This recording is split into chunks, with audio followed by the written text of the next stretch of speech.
आपण पाहत आहात नाशिक खबर न्यूज, जनतेचे हक्काचे व्यासपीठ। नाशिक ग्रामीणच्या सिन्नर पोलिसांनी चेन स्नॅचिंगच्या 3 गुन्ह्यांची उकल करत सराईत आरोपीला अटक केली असून त्याच्याकडून 4,59,534 रुपयांचे सोन्याचे दागिने जप्त केले आहेत।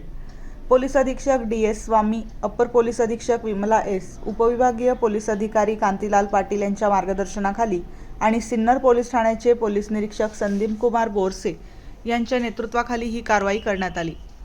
11 मे 2026 रोजी घोरवड येथील आशीर्वाद लॉन्समध्ये महाराष्ट्र केसरी पैलवान हर्षवर्धन सदगीर याच्या विवाह सोहळ्यानंतर घरी जाणाऱ्या महिलेच्या गळ्यातील सुमारे 6 तोळ्यांची सोन्याची पोत दुचाकीवरून आलेल्या 2 चोरट्यांनी हिसकावून नेली होती।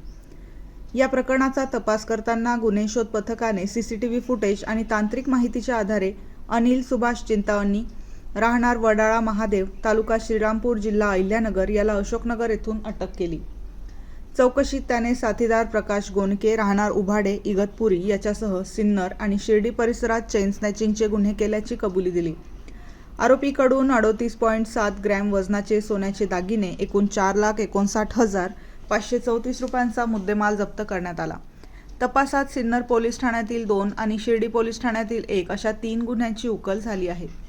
ही कारवाई गुन्हे शोध पथकातील नितीन डावखर, विनोद टिळे, आप्पासाहेब काकड, कृष्णा कोकाटे आणि प्रशांत सहाने यांनी केली असून पुढील तपास सहाय्यक पोलीस उपनिरीक्षक मनीषा राऊत करत आहेत।